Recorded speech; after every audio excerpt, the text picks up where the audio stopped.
under tank heater versus overhead lighting for your heat source. What's up, everybody? My name is Seth at Huff's Herps. I am going to try to start putting together some videos of very detailed care information and husbandry information on keeping and mostly keeping, but also breeding African fat-tailed geckos. First of all, let me start out by saying, yes, I did throw a clickbaity title on here because I wanted to get people's engagement and attention on this video and try to make sure that it reached the appropriate amount of people. Because my goal with these videos is not to try to, hate on how other people are keeping these animals or say that my way is the only way. My focus on these videos and goal of these videos is to give the most accurate information that I've learned in my experience and research of keeping these guys. I've been keeping and breeding fat tails for almost 10 years now. I have hundreds of them, and I have helped hundreds, if not thousands of people get their animals going and get their animals started, whether that be an animal they started from me or an animal they got from a pet store or another breeder or whatever the case may be. I have helped troubleshoot many different setups. And the most common problem that I find, and the reason that I feel the way I feel about which is better versus whether it be under tank heater versus overhead lighting, is this primary problem. Most people that decide they're going to do a naturalistic setup and they read some chart made usually by a lighting company that's trying to sell you lights that says under tank heaters are the worst source of heat for your animals. And they've decided that under tank heaters are just a tool that they're not going to incorporate into their enclosure at all. And they're just going to use overhead light as a heat source because that's the most natural way for their animal to acquire their heat and acquire their, penetrative heat, which we'll get into that and why I don't think penetrative heat is as important for a species like this. And so they set up their beautiful vivarium that looks really nice and has branches and cork bark and plants and burrows and hides and water dish and everything is covered. I mean, they've got the whole thing dialed in. And all day long, their temps in their basking area is about 100 degrees and their hot hide is about 85 to 90 degrees. And I mean, it's just perfect. And then at 8 p.m. every night, that timer shuts off and that primary and only heat source in this scenario shuts off. And so now that entire setup, which was optimal temps all day long, plummets 20 degrees at least, if not 30 degrees, down to 65, 70, maybe 75 degrees at the most. And I'm here to tell you that is the most unnaturalistic way to have those temperatures change in a night drop scenario. If you pull up the temps, and I just did earlier today in the African fat tails main region that they exist in the wild. This morning, whenever I looked, it was 91, feels like 112 is what it said, and a low of 80. Okay, that low of 80, which is still pretty warm, is only the coolest part of the morning. And anybody that does any kind of outdoor, activities or anything knows that it is coldest right as that sun comes up. That's when you get your low whenever you're looking at temps on a weather pattern. So that means that all night long it takes its time to drop from a solid consistent 90 degrees that it's been all day, feels like 112, down gradually to 80 degrees by sunup. And then it's working its way back up instantly. So explain to me how in a household setting, when that heat source cuts off at 8 p.m. or 6 p.m. or 9 p.m. or whatever time you turn it off at, explain to me how that's a naturalistic way for that animal to experience a night drop if you feel like you need a night drop. It's not.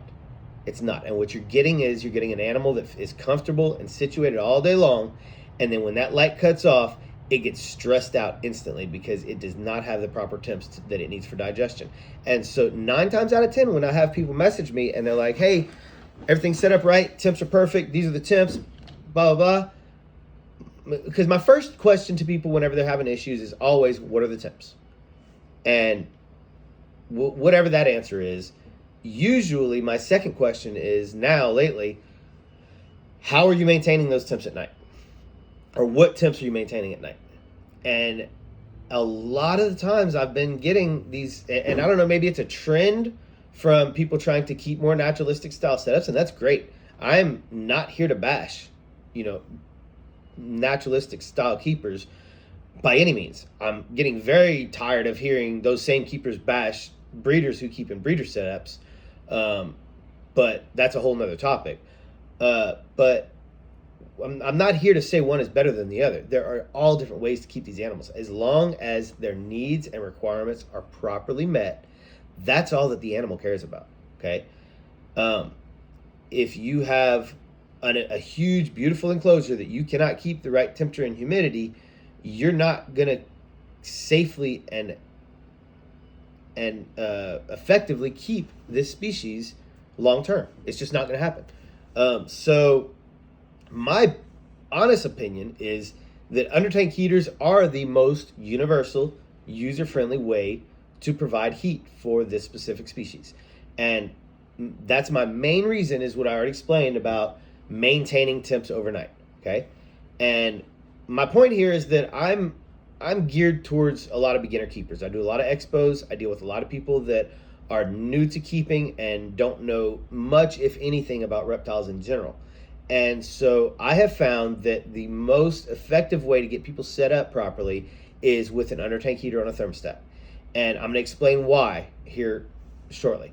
But primarily the reason why is what I've already explained, the fact that if you go the other route and you don't understand in detail that these animals need to maintain pretty warm temps overnight as well, then you have that extreme night drop event that happens every single night, and it ends up being a stressful event. And there's plenty of people that can vouch to the fact that as soon as they stop that from happening, their animals start eating right away. Honestly, the best scenario is a combination of the two tools. Overhead lighting to provide a little bit more intense heat during the day with maybe a low wattage bulb, and an undertank heater to provide consistent temps 24/7. That way, whenever you do have your night drop, it's not as significant whenever that overhead light turns off. But the problem you get with that scenario, and trust me, this is speaking from experience, guys. This isn't like hypothetical, I read this somewhere. This is speaking from years and years of talking to people and troubleshooting with people and trying to help people get on the right track with these animals.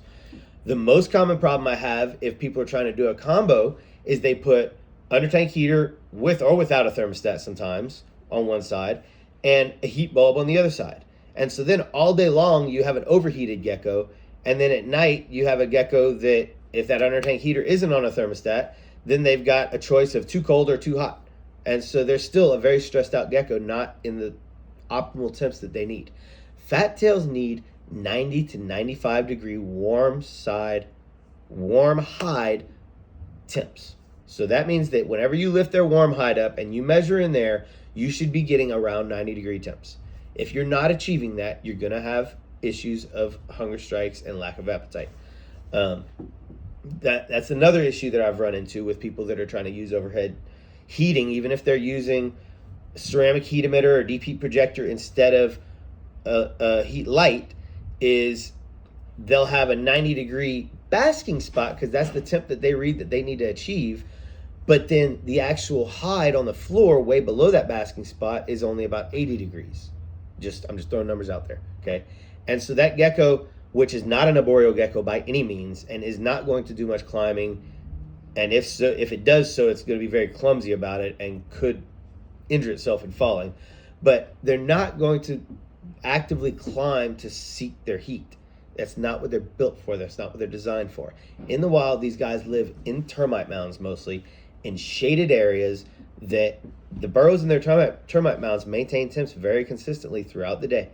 They don't get blasted by the sun, and at night, as I explained, they don't have a drastic, rapid cool-off. Dave Kaufman did an awesome video where he went to Africa to hunt for ball pythons, and while he was there, I'm glad that he also took the time to go look for some African fat-tail geckos.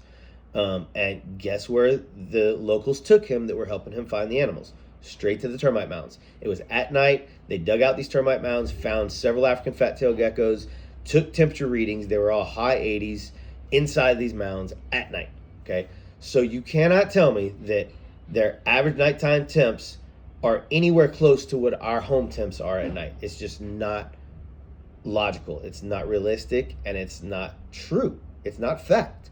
It's just something that people have decided to regurgitate. And I'm not pointing out or going after or trying to call out any single person or any group of people or any Facebook group or any of that nonsense. I'm just here to give the information as I believe it to be so, as I've learned it to be so, and as I've experienced it to be so. Okay? So back to the under tank heater and why I feel like that's the best source or tool for a newer keeper to use. Here's, other than the drastic ends of the spectrum that I explained of night drops way too much and or a combo being way too hot, here's another scenario. Let's say that they use, and here's another argument too I'll talk about on another video. I don't understand how people are trying to say that a ceramic heat emitter is not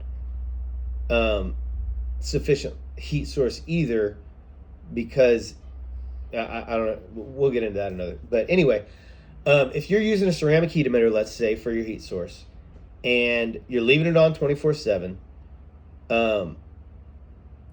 the main problem that I've found, again, from experience, from dealing with people long term with troubleshooting, is that they'll get it dialed in. Let's say they buy their animal in June, and they get it all dialed in with a 50-watt ceramic heat emitter, and it's staying perfect temps all day, all night. Gecko's eating, everything's great. Then September rolls around, and what happens? Temps go up. Temps drop outside. Most of the country, our average house temperatures drop a little bit inside as well, because we're not trying to burn extra electricity or gas to keep the heater to run it at 70 or 75 like it was all summer. And so our temps go from average 70, 75 to generally 5 to 10 degrees cooler in the winter. And this is very generalized things that I'm explaining and scenarios that I'm talking about, but it's just to express the points that I'm trying to make. So let's say that 50-watt ceramic heat emitter had everything perfect in June, and then September rolls around and our temps drop quite a bit in our house. Now that 90-degree perfect temp is now 80 degrees all day, and maybe even cooler at night. So all of a sudden, the animal is experiencing a drop in temps. Now, if you want to have your fat tail experience brumation and go into brumation and experience that aspect of naturalistic keeping, that's fine. But a lot of times that's not the case. A lot of times it's just the average first year or second year keeper that's messaging me and is like, hey, my fat tail's been doing great all year long, whether they got it from me or not. And you know, everything's going great, but now it's not eating. And I'm reading that it might be brumation, or it might be, you know, that you read all kind of things if you Google my fat tail isn't eating. Impaction, brumation, you know, ovulation. There's all kind of reasons that a fat tail can't eat. But the number one reason is usually temps. Okay, so brumation and temps, those go hand in hand. If the fat tail is experiencing cooler temps than it knows, or that its body tells it can digest at, it's going to stop eating. That's Mother Nature at its finest. That fat tail's body says, hey, I can't digest anything at these 70, 75 degree temps. I need my 90 degree temps. Don't eat. You know, the brain communicates, and this happens. Okay, so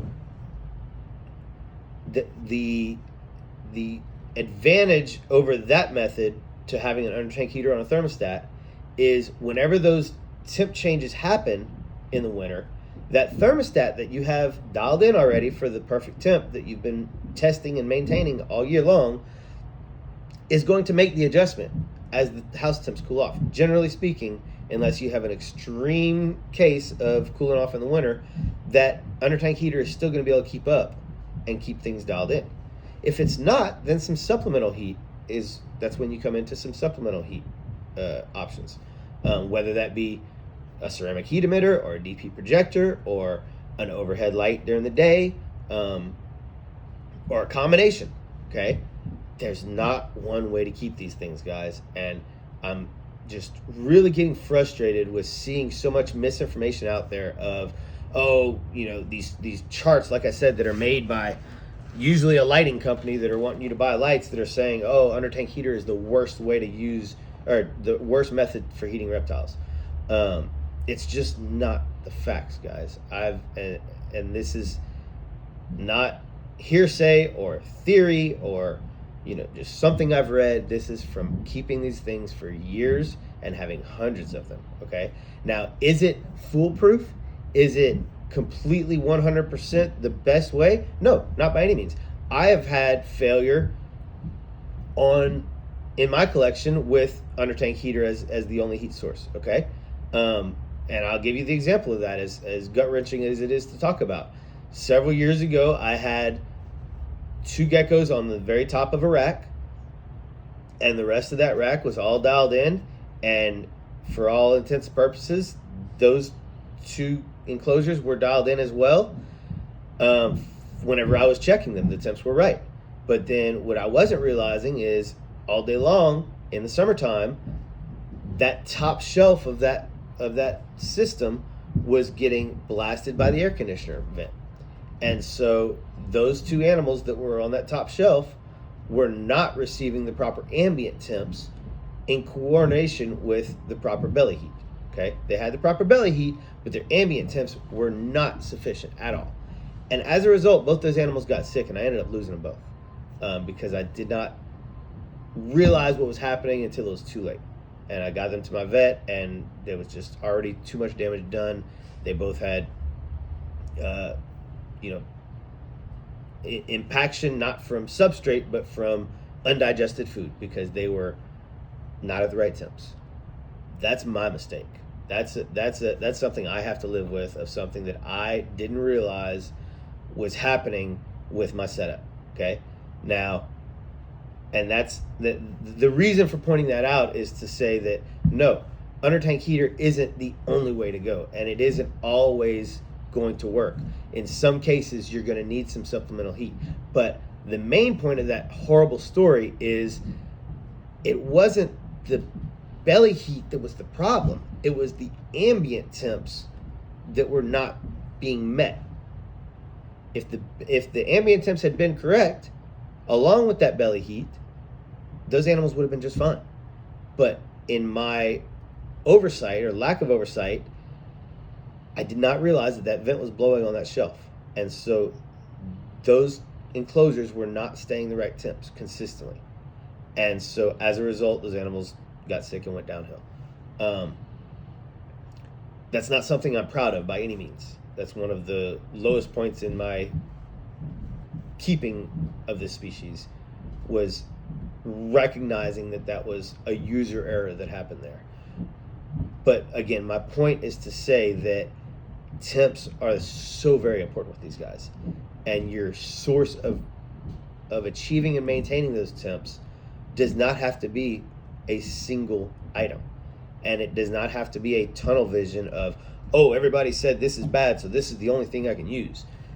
And there's so many mistakes that are made in all types of setups, just based on people not realizing that you have a lot of tools at your disposal, and you need to use all the tools that you can.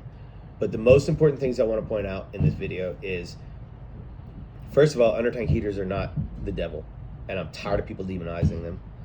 And also, the breeders, those of us that are keeping these animals to the utmost care and health and cleanliness, are constantly vilified and demonized by these people that have 1 or 2 animals and are keeping in a naturalistic setup, and are also usually the first ones to say, I don't want a wild caught, I want to find a captive bred. Well, guess what? We're not keeping them on rack systems because it's the cheapest way to keep them. We're keeping on rack systems because it's the most efficient and clean way to keep these guys, and to monitor multiple animals. And the only way to get the cool projects that everybody loves to look at and keep in their collection is to have a variety of animals, to be able to have a diverse gene pool. Okay, and Again, that's a whole nother video we can get into on the breeding side of things. But I just wanted to point out, like, it's just getting really frustrating seeing that people feel like there's only one way to do things or only one way to keep these guys, and it's just not true, guys. It's just not the facts. Under tank heaters aren't bad. Overhead heating is not bad. Overhead lighting by itself will kill your fat tails, guys, okay? There's some circumstances that it'll work. It's usually in a room that's pretty warm and or an enclosure that retains heat really, really well, okay? But the typical simple setup that a lot of newer keepers set up is not gonna have those elements. So a combination of the two is honestly the best way to go. Under tank heater on a thermostat with a ceramic heat emitter or a daytime heat bulb or a deep heat projector, whatever you decide is the way that you want to go is the way you should go. But the most important thing is that not only they have the right temps, but they have the right temps 24 hours a day, guys. You can have a little drop, but not to 65, 70 degrees. It's not going to work, I promise you. Anyway, that's all I got for this one. I'm sure I'll think of some stuff I left out. I'll add it on to the next one. Everybody have a great day.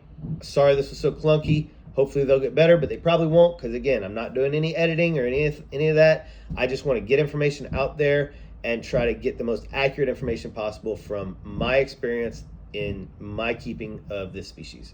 So everybody have a great day. Look forward to hearing any feedback. And please, let's talk about this. Let's debate. Why do you think that under tank heaters are the devil? Is it your experience, or did somebody just tell you that, or did you just read it on a diagram that Arcadia made? Let's talk about it. Later, guys. Everybody have a good day.